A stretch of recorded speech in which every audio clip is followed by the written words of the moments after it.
Bonjour, ici le pasteur Joël Spinks. Bienvenue à l'émission Vie de foi. Cette semaine, nous avons parlé du ministère de délivrance et aujourd'hui, j'aimerais vous aider à exercer ce ministère dans la vie de quelqu'un. Possiblement, vous avez besoin de délivrance, mais gloire à Dieu, vous pouvez découvrir ces valeurs pour vous-même. Mais vraiment, aujourd'hui, mon cœur, c'est d'aider tous ceux qui sont encore de Christ, qui diraient « Moi, je veux aider mon prochain, je veux voir des captifs être totalement libérés. » Mais gloire à Dieu, vous pourrez le vivre aujourd'hui même, dès que vous allez comprendre les valeurs du ministère de délivrance que Dieu en réserve pour vous.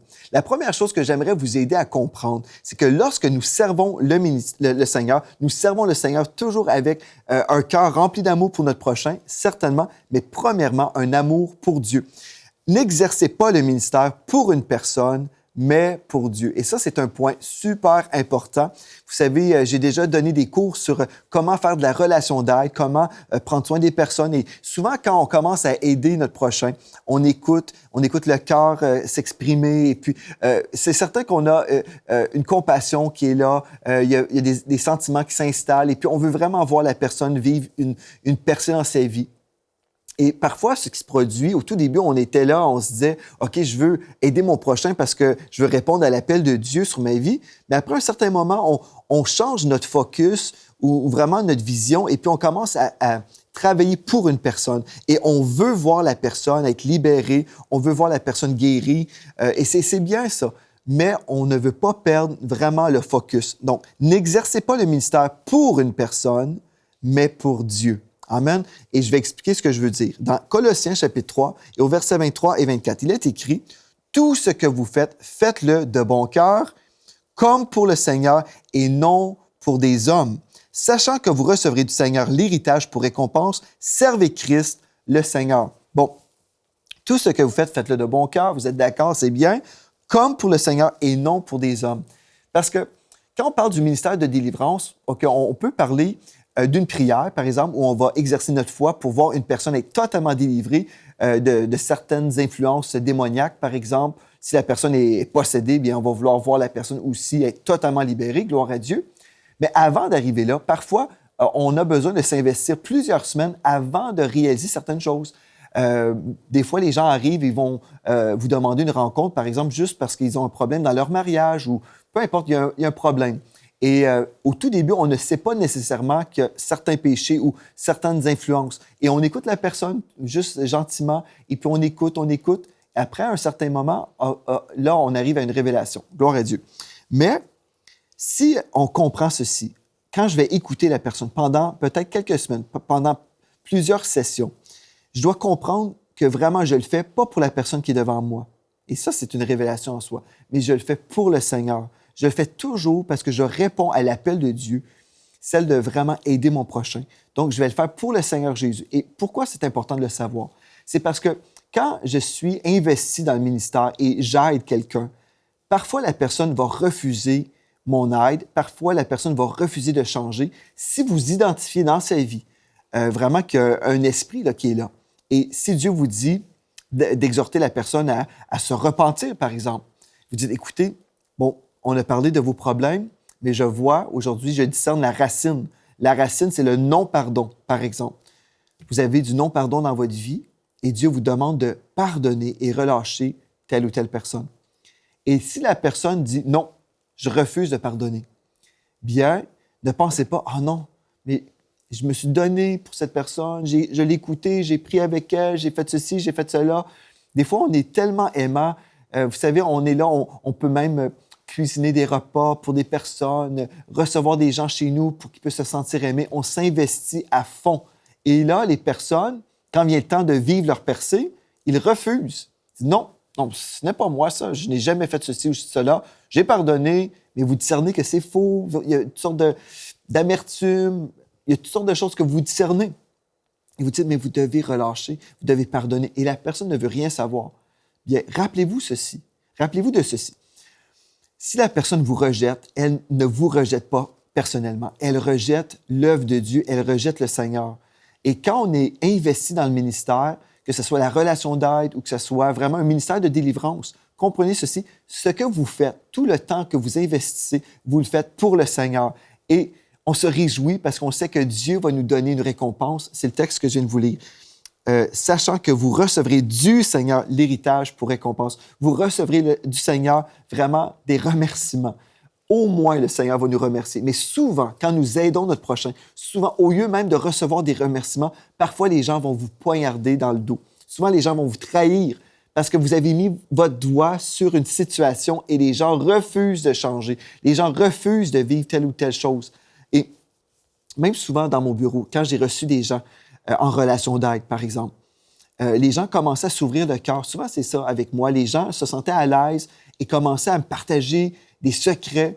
Et puis, pendant qu'ils me révélaient tout ça, je me disais, « Oh non, vous allez quitter l'Église. Je sais, si tu me racontes tout ça, tu vas quitter l'Église parce que tu vas avoir honte. » Et oui, souvent, c'est ça qui se produisait. Souvent, les gens qui ont quitté notre Église m'ont partagé des secrets et puis ils me disaient, « Ah, je n'ai jamais partagé ceci à personne et je ne sais pas pourquoi j'arrive à vous le dire, mais là, les gens me révélaient leur vie et je connais la vie de plusieurs personnes, plusieurs secrets. » Et là, les gens quittaient l'Église parce qu'ils avaient honte.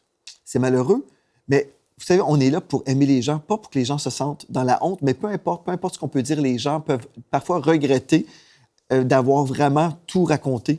Donc, ce que je vous dis en ce moment, quand vous servez une personne, vous le faites pour le Seigneur, parce que nous sommes des serviteurs de Dieu. Et oui, on va être serviteurs de tous, mais on va servir notre prochain.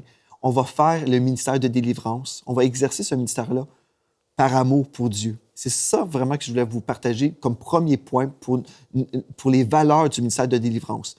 Parce que si vous ne le faites pas pour Dieu, si vous le faites pour une personne, et je vous dis ça et vous allez dire, bien, c'est certain, je vais le faire pour Dieu. Non, mais vraiment, vous devez comprendre ce que je suis en train de dire.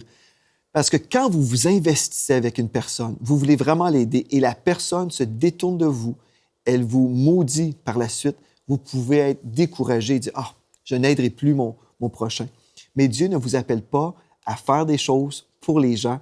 Vous le faites vraiment pour le Seigneur. Amen. J'espère que vous saisissez ce que je suis en train de dire en ce moment. Une autre chose très importante, vous avez besoin d'une grande révélation en ce moment.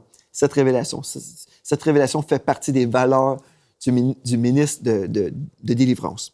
Dans 1 Jean 4 et au verset 14, nous lisons, « Le Père a envoyé le Fils, en parlant de Jésus, comme sauveur du monde. » Remarquez, le Père a envoyé le Fils comme sauveur du monde.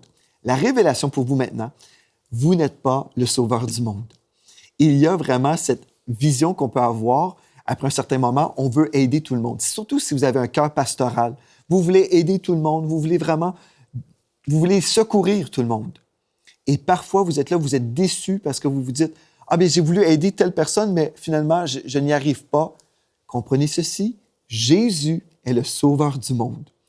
Et ce n'est pas vous.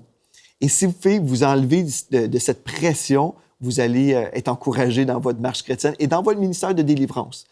Vous allez dire, oui, mais je suis censé de pouvoir délivrer tout le monde. Mais vous ne pouvez pas forcer quelqu'un qui ne veut pas être délivré. Si quelqu'un veut demeurer avec ses esprits méchants ou avec sa vie de péché, vous ne pouvez pas vous imposer. En tant qu'ambassadeur de Christ, nous annonçons une bonne nouvelle. Et oui, nous pouvons exercer l'autorité du royaume de Dieu et nous pouvons chasser des démons. Mais si la personne dit non, j'aime ces démons, j'aime mon péché, j'aime ma vie comme ceci, comme cela, on ne peut rien faire. J'ai entendu récemment le témoignage d'une femme qui a été guérie, une femme qui était en fauteuil roulant. Et puis le pasteur a prié pour elle et elle a été instantanément guérie. C'est merveilleux, c'est glorieux, n'est-ce pas? Et après la réunion, le pasteur est en train de quitter l'Église et il voit la même dame qui était en fauteuil roulant au début de la réunion, ou pendant la réunion, et cette dame est en train de sortir de l'Église dans son fauteuil roulant. Et il y avait quelqu'un qui poussait le fauteuil roulant. Et puis, il est allé voir la femme en question. Il dit, « Sœur, nous avons prié pour vous, vous avez été guérie dans la réunion. Du moins, c'est ça que vous avez dit, vous avez été guérie. Et je vous retrouve dans votre fauteuil, qu'est-ce qui se passe? » Et puis, elle a dit, « Oui, j'ai été guérie, mais j'ai réalisé que si j'étais vraiment guérie, je serais coupée de mon allocation du gouvernement parce que j'ai besoin de cet argent pour vivre. Donc, je me suis installée dans mon fauteuil. » Vous voyez, la personne ne voulait pas vraiment être guérie, là. Elle était dans la crainte par rapport à la provision financière et puis elle a décidé de se rasseoir et peut-être elle était encore guérie dans son fauteuil, mais ça risque de revenir, n'est-ce pas? La maladie risque de revenir parce qu'elle opère dans la crainte et dans le mensonge, là. Donc, on ne peut pas forcer une personne à être libre. Si la personne ne veut pas non plus vous avouer des choses, vous êtes dans votre bureau ou dans votre temps de relation d'aide, de délivrance, vous êtes avec la personne et le Saint-Esprit vous donne une vision parce que vous êtes en coopération avec le Saint-Esprit. Le Saint-Esprit vous révèle une chose. Et là, vous dites, mon frère, ma sœur, je reçois ceci. Le Saint-Esprit me montre ceci. Est-ce que c'est possiblement vrai? Est-ce que j'ai bien entendu? Est-ce que j'ai bien vu? Et là, la personne vous nie. Non, non, non, non, ce n'est pas moi. Non, ce n'est pas un fait sur ma vie. Non, non, c'est faux. Vous ne pouvez pas forcer la personne à vous avouer des choses. Vous ne pouvez pas la forcer à recevoir sa délivrance ou sa liberté. Donc, on doit juste comprendre, nous ne sommes pas le sauveur du monde. Nous représentons le sauveur du monde. Nous avons son autorité. Alléluia, gloire à Dieu. Nous avons le nom de Jésus, la puissance du Saint-Esprit, mais Dieu a donné à chaque être humain le libre arbitre. Donc, la personne peut choisir, non, je ne veux pas de Dieu. Et quand les gens vous rejettent, ne pensez pas que c'est personnel. Comprenez que les gens vont vous rejeter parce que vous représentez un royaume, le royaume de Dieu. Amen, c'est tellement important. Une autre chose, si vous comprenez que vous êtes simplement un serviteur de Dieu, vous devez comprendre également que les gens doivent toujours être redirigés vers le Seigneur pour recevoir ultimement leur délivrance ou leur guérison. Parce que quand on sert, on donne, ce qui se produit parfois, c'est que les gens se tournent vers nous après et puis ils deviennent dépendants de nous. Et ce n'est pas la volonté de Dieu. Dans Jérémie 17 et au verset 5, il est écrit « Ainsi parle l'Éternel, maudit soit l'homme qui se confie dans l'homme, qui prend la chair pour son appui et qui détourne son cœur de l'Éternel. » Et c'est ça qui se produit parfois. Quand nous sommes dans un ministère de délivrance, une personne, admettons, vous avez pris pour une personne, elle a été surnaturellement guérie instantanément, elle est délivrée, alléluia, oh, c'est merveilleux. Mais la personne vous identifie à sa percée. Et là, elle vous rappelle constamment pour avoir de la prière, pour avoir votre oreille. « Ah, j'ai besoin de vous raconter ceci ou cela. » Et ce n'est pas mal d'écouter notre prochain et d'offrir des conseils bibliques. Ce n'est pas mal. Ce qui est mal, c'est lorsque la personne transfère sa foi et elle transpose sa foi sur vous. Et là, il y a une sorte de dépendance malsaine sur vous. Ce n'est pas ce que Dieu veut. Et en même temps, on doit faire attention de ne pas créer ce type de scénario. Parce que certaines personnes qui servent dans le ministère de délivrance ont développé une sorte de dépendance où les gens sont encouragés à revenir toujours vers la même personne pour recevoir une guérison, une délivrance. Et ce n'est pas le cœur de Dieu. Nous sommes des représentants de Dieu. Nous ne sommes pas Dieu. Les gens doivent toujours se retourner vers le Seigneur et c'est le Saint-Esprit qui va accorder des révélations. Donc, on doit être équilibré parce que ce que je suis en train de vous dire aujourd'hui, c'est vraiment des conseils pour ceux qui vont exercer le ministère de délivrance. Mais si on n'a pas ces conseils-là, on va avoir des abus. Et c'est souvent le cas où la personne a vécu une guérison, une délivrance, et puis elle revient toujours vers la même personne, oubliant que vraiment, ultimement, c'est Jésus qui a libéré la personne. Amen. Le psaume 118 et au verset 8, nous lisons « Mieux vaut chercher un refuge en l'Éternel que de se confier à l'homme. » Donc vous, si vous avez besoin de délivrance, confiez-vous en l'Éternel. Et c'est pour ça que vous n'avez pas besoin d'une personne nécessairement qui va prier pour vous pour recevoir la délivrance. On est toujours là en train de chercher de l'aide. Et oui, Dieu peut utiliser un pasteur, un conseiller biblique, spirituel. Oui, gloire à Dieu. Mais même à la maison, même moi aujourd'hui avec vous, là, on peut prier ensemble et vous pouvez être totalement libérés de toutes les œuvres du diable. N'est-ce pas merveilleux? Vous avez cette autorité spirituelle. Vous pouvez chasser vous-même les esprits méchants qui viennent contre vous. Vous avez cette autorité. Alléluia! Dans Romains 8, 14, la Bible nous dit « Tous ceux qui sont conduits de l'Esprit de Dieu sont fils de Dieu » ou « Les fils de Dieu sont dirigés par l'Esprit de Dieu ». Donc, soyez dépendants de Dieu qui va vous diriger. Ne soyez pas dépendants de l'homme. Amen. Alléluia. Soyez totalement dépendants de l'Esprit de Dieu. Dans 2 Corinthiens 13, 13, il est écrit que la grâce du Seigneur Jésus-Christ, l'amour de Dieu et la communion ou la communication du Saint-Esprit soient avec vous tous. Et en lisant notre Bible, nous lisons 2 Corinthiens 13, 13, le dernier verset du chapitre. Et souvent, on lit tellement rapidement, on ne saisit pas vraiment la pertinence de ce verset-là ou la profondeur de ce texte-là. Mais ce texte nous dit que la grâce ou la faveur du Seigneur Jésus-Christ, amen, vous voulez avoir la faveur de Dieu, n'est-ce pas? L'amour de Dieu, amen, gloire, Dieu est amour, gloire à Dieu, et la communion. Si nous sommes en communion avec le Saint-Esprit, il va y avoir cette communication qui va être là. la communication du Saint-Esprit soit avec vous tous. Ceci veut dire, quand vous allez exercer le ministère de délivrance, peu importe le ministère, le Saint-Esprit est censé diriger votre rencontre. Le Saint-Esprit vous aidera à tous les niveaux. Il vous inspirera même dans vos questions. Lorsque vous allez passer du temps avec une personne pour vivre une percée, la personne veut vivre une percée, bien vous allez être dirigé de l'Esprit même au niveau des questions que vous allez poser. C'est comme ça avec moi. Je veux toujours être à l'écoute de l'Esprit. Seigneur, dis-moi ce que tu veux que je sache en ce moment. Et là, je vais poser certaines questions. Et là, Dieu va révéler des choses. Et là, Et puis là, Dieu nous donne un discernement. Il dirigera toute la rencontre et il vous accordera son discernement. Amen. Mais vous devez être conscient que dans cette rencontre, le Saint-Esprit doit vraiment tout diriger. Vous devez être sensible au Saint-Esprit parce que c'est lui qui révèle, c'est lui qui donne des visions, c'est lui qui donne des paroles de connaissance, des paroles de sagesse. Et dans un moment de délivrance, le Saint-Esprit a vraiment besoin d'être celui qui dirige tout. Si vous vous approchez d'une situation comme ça, une situation de délivrance, et vous êtes totalement déconnecté spirituellement, vous pensez, bien, j'ai suivi un cours, je ne sais pas trop, vous avez des principes, des méthodes. Si vous êtes déconnecté du Saint-Esprit, je peux vous garantir, votre ministère n'ira pas loin. Vous devez vraiment être dépendant du Saint-Esprit. Dans Jean, chapitre 16, et au verset 13, il est écrit, quand le Consolateur sera venu, l'Esprit de vérité, il vous conduira dans toute la vérité. Ici, on ne parle pas simplement de la doctrine chrétienne, mais le Saint-Esprit va vous conduire dans la vérité même pour cette rencontre-là. Des fois, quelqu'un qui est oppressé par un esprit peut avoir des mécanismes de défense pour vous empêcher d'aller vraiment à la racine. Les esprits peuvent même séduire la personne à mentir et essayer de cacher certaines choses et essayer de vraiment se protéger. Mais là, le Saint-Esprit qui est avec vous, il vous conduira dans toute la vérité et vous arriverez à la racine et dire « Ah, il y a ceci ». Pas de cette façon-là. Vous allez discerner et partager « Je discerne ceci ». Et là, vous pourrez faire l'œuvre de Dieu. Amen. Bon, ça, c'est bien. Vous allez dire « Oui, alléluia, oui, je veux comprendre Jésus est le sauveur du monde. Jusqu'à présent, ça va bien. Oui, je vais être dirigé de l'Esprit de Dieu. » Mais dans le courant des ministères de délivrance, il y a aussi un grand problème. Les gens ont souvent abandonné la parole de Dieu pour leur expérience personnelle.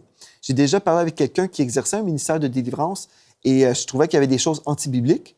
Je trouvais qu'il y avait des pratiques qu'on ne pouvait pas retrouver dans la parole de Dieu. Et j'ai dit, écoutez, je suis vraiment concerné. Pouvez-vous me montrer bibliquement ce que vous vivez, ce que vous croyez? Et puis la personne m'a répondu tout simplement, non, ce n'est pas dans la parole de Dieu, mais c'est mon expérience et puis c'est ça.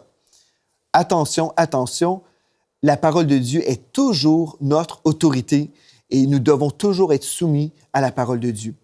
Dans 2 Timothée chapitre 3 et au verset 16, au verset 17, il est écrit « Toute écriture est inspirée de Dieu, Dieu le Saint-Esprit, là, et utile pour enseigner, pour convaincre, pour corriger, pour instruire dans la justice, afin que l'homme de Dieu soit accompli et propre à toute bonne œuvre. » Donc, la parole de Dieu nous équipe même pour l'œuvre du ministère de délivrance. Vous êtes équipés par la parole de Dieu et si vous êtes engagés dans des pratiques de délivrance qui ne sont pas dans la parole de Dieu, repentez-vous.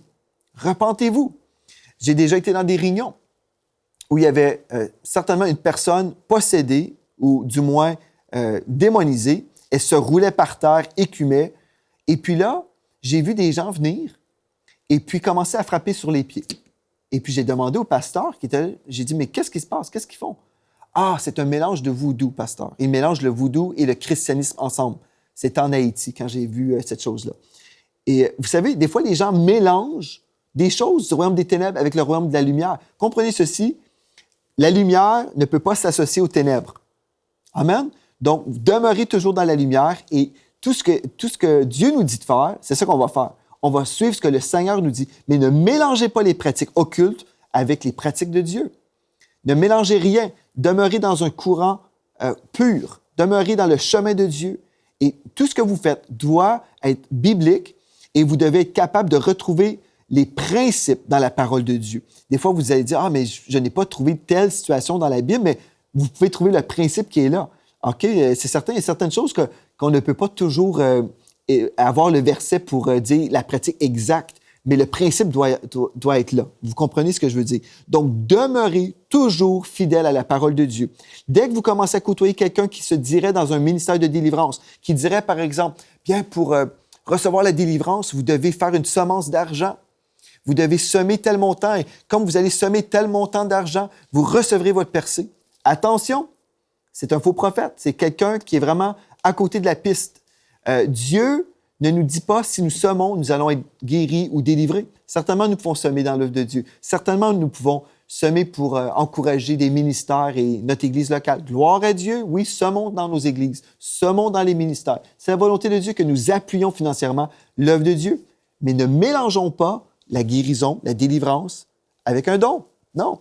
Est-ce que vous pouvez retrouver ça dans la parole de Dieu, où Jésus a dit, écoutez tout le monde sur la colline, là, je suis ici, et puis Dieu vous dit en ce moment, si vous faites un don à mon ministère de 100 $ ou 100, je ne sais pas trop quoi, là, vous recevrez votre guérison aujourd'hui.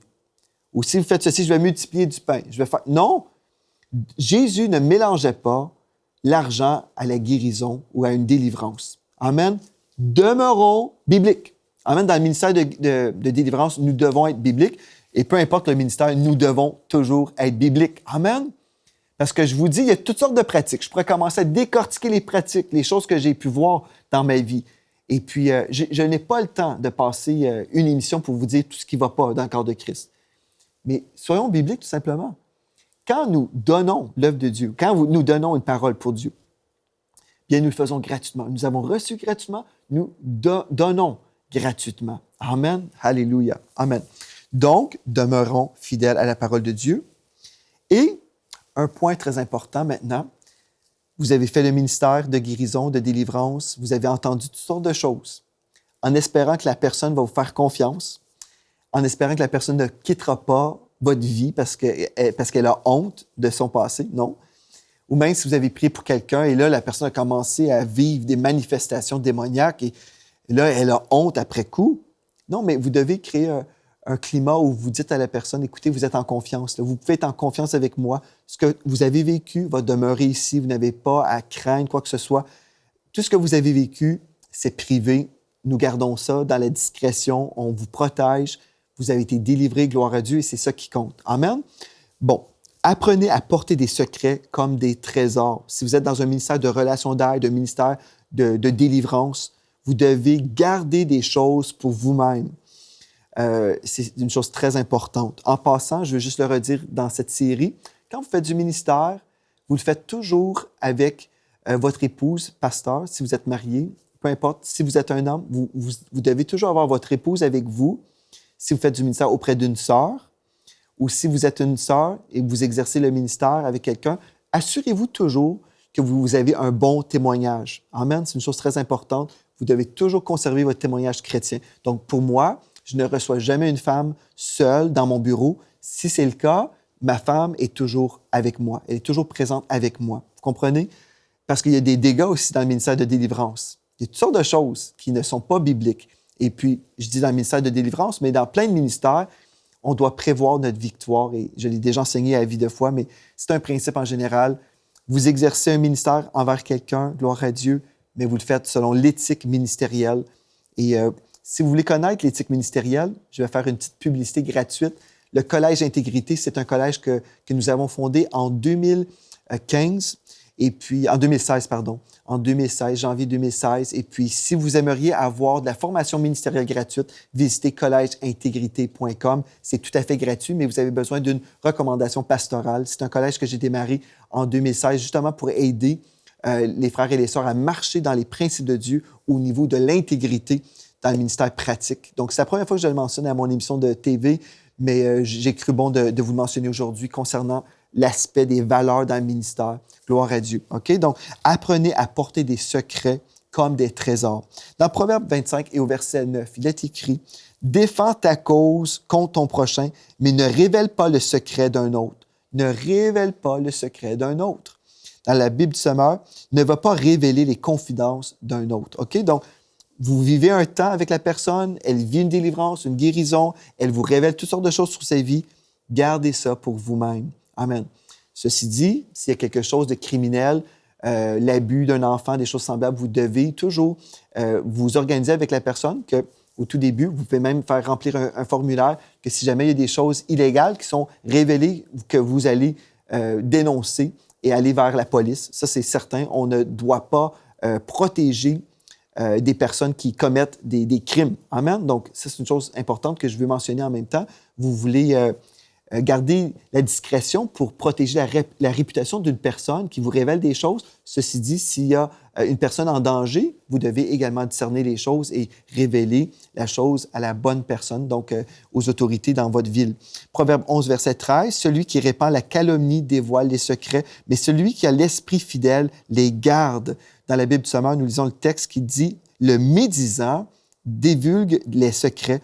Un homme de confiance tient la chose caché. » Amen. Et Proverbe 20, verset 19. « Celui qui répand la calomnie dévoile les secrets. Ne te mêle pas avec celui qui ouvre ses lèvres. » Faites attention, ne côtoyez même pas des personnes comme ça dans votre propre vie. Dans la Bible du Sommeur, « N'aie donc pas de relation avec un bavard. » OK, gloire à Dieu. Donc, voilà des principes importants pour vous que vous devez avoir si vous allez exercer ce ministère de délivrance avec une vision divine. Et je crois que Dieu veut élever beaucoup de personnes partout à travers la francophonie, premièrement, à recevoir leur propre délivrance et s'élever dans ce chemin de la justice et dans la paix, dans la joie, dans la sainteté. Mais aussi, je crois que Dieu, ou je devrais plutôt dire « je crois que Dieu veut élever des personnes aussi qui vont exercer ce ministère selon le cœur de Dieu, avec de l'amour pour son prochain, avec un amour pour le Seigneur, voulant voir plusieurs personnes affranchies totalement, libérées. Vous savez, le Satan vient pour vous voler, vous égorger, vous détruire, mais Jésus est venu pour vous donner la vie et la vie en abondance. Donc maintenant, je veux prier pour vous. Père éternel, je veux juste te remercier pour chaque personne qui a suivi cette série. Je te rends grâce, Seigneur, parce que je crois que plusieurs personnes ont commencé à voir que vraiment tu avais une destinée pour leur vie, que tu voulais qu'ils puissent marcher dans la liberté, qu'ils puissent être affranchis de toutes les œuvres du diable et que vraiment ton cœur, Seigneur, pour le salut, ce n'est pas simplement le pardon des péchés, mais c'est une vie de liberté. Donc maintenant, au nom de Jésus, je prie pour chaque personne à la maison. Je déclare sur vous, comme vous recevez la vérité, je déclare que vous êtes réellement affranchis, réellement libres dans le nom de Jésus. Je déclare sur vous la paix de Dieu, l'invasion du royaume de Dieu, maintenant dans vos vies, dans le précieux nom de Jésus. Alléluia! Recevez la présence de Dieu, recevez votre délivrance. Nous déclarons, vous êtes libres de toute oppression maintenant, dans le précieux nom de Jésus. Amen et Amen. Merci d'avoir été là avec moi toute cette semaine et d'ici à la prochaine fois, soyez richement bénis.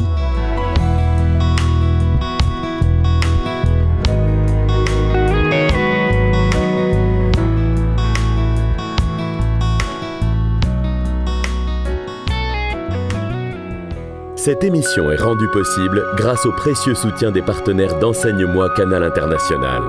Retrouvez tous nos programmes sur emcitv.com.